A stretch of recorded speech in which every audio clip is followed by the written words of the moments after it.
The Define Nano S is quiet, compact, and it's built for mini ITX water-cooled systems just like this one, but watch out, if you get one, Josh might just show up at your house randomly. The Fractal Design Define Nano S is small, quiet, and built for mini ITX water-cooled systems just like this one, but if you get one, watch out, because Fractal Josh might just show up at any minute! You know, Kyle's full of shit. Ugh. Well, that was immersive. Yeah, Paul's still not here yet. We've been here for like an hour. Dude, let's get the hell out of here. Screw it.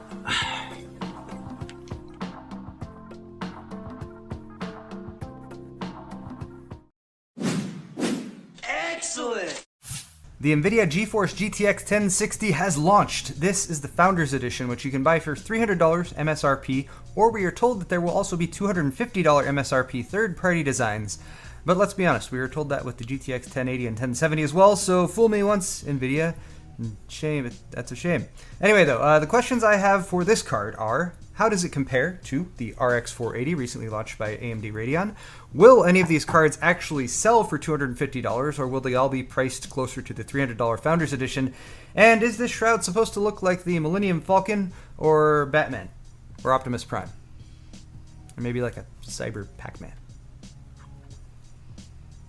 Okay, so people usually love or hate the reference card design, or Founders Edition as they are now called by Nvidia.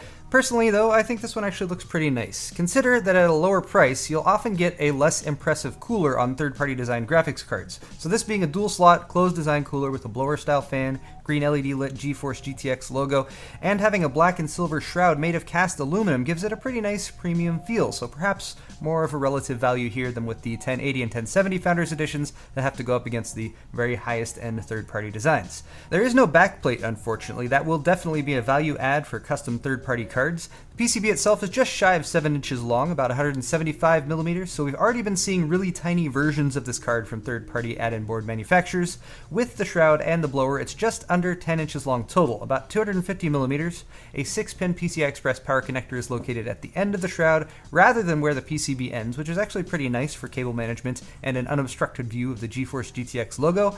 And Nvidia says this card has a 120-watt TDP. At the heart of the card is the new Pascal GPU, the GP106, little brother to the GP104 used in the 1080 and 1070. It's still 16nm Pascal architecture though, with 4.4 billion transistors, paired with 6GB of 192-bit GDDR5 memory at 8000 MHz effective clock speed, 10 streaming multiprocessors, 1280 CUDA cores, 80 texture units, 192GB per second of memory bandwidth, and 48 ROPs round out the specs. Since this is a Pascal GPU, you also get to take advantage of new Pascal technologies, including simultaneous multi-projection. For more on those, check out my GTX 1080 intro video, which I'll link right up there. No SLI bridge on this card means no traditional SLI support, not even two-way, which I'm kind of on the fence about.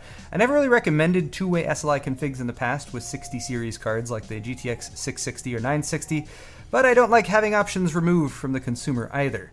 You could still use DirectX 12 LDA explicit mode to pair up a couple 1060s, or MDA mode to add other non-1060 or non-Nvidia cards even with multi-adapter, but that would also require a well-designed DirectX 12 title that properly leverages and balances multi-GPU usage, which in my opinion just doesn't really exist right now. Anyway though, I will be discussing DirectX 12 and Vulkan more in depth in another video once the dust from this launch settles. Video outs are 3 DisplayPort 1.4s, 1 HDMI 2.0B, and 1 DVI, just like the 1080 and 1070. On to overclocking though. My Founders Edition card had a lot of overclocking headroom, so expect to see some nicely factory overclocked third-party designs. I used EVGA Precision X, and I ended up tacking 190 MHz onto the GPU clock, 250 MHz onto the memory clock, with power, temp, and voltage sliders maxed out. At stock, the card has a base clock of 1506, boost of 1709, max of 1911, and an average of 1835, with the overclock that jumped up to 1681 base, 1884 boost, 2075 max, and 2037 MHz average speed under full gaming load. Temperatures were pretty reasonable with the Founders Edition 1060 if you compare it to the Founders Edition 1080 or 1070. It hit 72 degrees Celsius at stock with fan speed ranging from 30 to 50%. With the overclock, I set the fan manually to 70% and it hit 75 degrees Celsius max under load. Here's fan noise testing so you can hear for yourself. We're going to start off at idle. Here's 40% fan speed, typical at stock settings while gaming.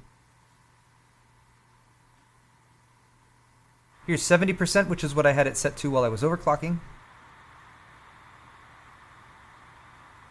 And here's 100%, which you can use to annoy your roommates. Moving on to benchmarks, I tested at 1920 by 1080 and 2560 by 1440, and since it is always controversial whether or not I use overclocked numbers, I have both stock and overclocked numbers for the GTX 1060 as well as the RX 480, AMD Radeon's closest competing card. I also rebenched the GTX 970 so you can compare Nvidia's former best card in this range, and here are my results.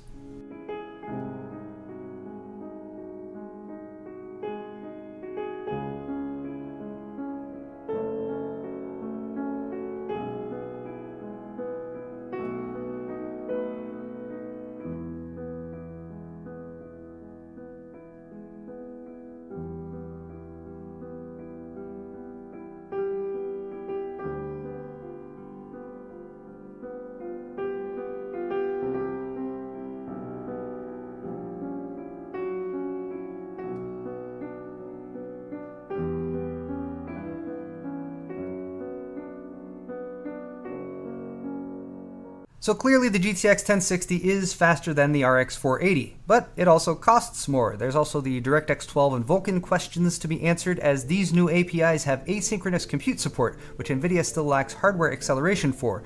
I wanted to focus today's video more on currently playable titles, however, so I will be following up in the future with a dedicated video to DirectX 12, Vulkan, and asynchronous compute, hopefully with more info and further developments in that area. Finally, some power draw results, and please take these with a grain of salt as I'm recording peak wattage, which isn't always consistent. Remember also that TDP, which is 120 watts for the GTX 1060 and 150 watts for the RX 480, refers to how much heat needs to be dissipated by the cooler, not how much power the card actually draws. So I think what I'm actually going to do, for anyone who wants more info on the power draw at least, is link to the inevitable PC Perspective review down below, because they have much better power draw testing equipment than I do, so check that down in the description. Okay, it's conclusion time once again, and I think we can sum up the GTX 1060 thusly. Nvidia knows how this card performs, so they've priced it accordingly. To be more accurate, it's about 5 to 20% faster than an RX 480, depending on the test and the settings, of course, and for $300, it's 25% more expensive than the $240 8GB version of the RX 480. So again, Nvidia has the faster option. AMD Radeon appears to have the better cost-to-performance card. If you're upgrading, yes, this is a very nice step up from the GTX 970 for a lower price. If you're considering the 1060 versus the 480, right now I think it just comes down to budget, and we're going to have to wait to see if in the coming months advances in DirectX 12 and Vulkan titles show Radeon gaining a significant edge in async compute performance, or if the 8GB versus 6GB frame buffer has an impact at higher resolutions. But basically, if you're going to spend $200 to $250, get the RX 480. If you're going to spend $250 to $300, get the 1060. Lastly, pricing and availability are important. Those were issues with the 1070 and 1080 launches, so I'm going to be keeping an eye on Nvidia's stock levels for this card after launch, and I think pricing criticism is well warranted too, with the new and more expensive Founders Edition versus the old style of creating a reference design that actually sells for the base price. I, for one, am not going to be talking about a $250 GTX 1060 until I actually see one for sale and in stock somewhere, since the $600 GTX 1080 MSRP still seems to be kind of a mythical unicorn that you only hear about in legends of PC gaming past.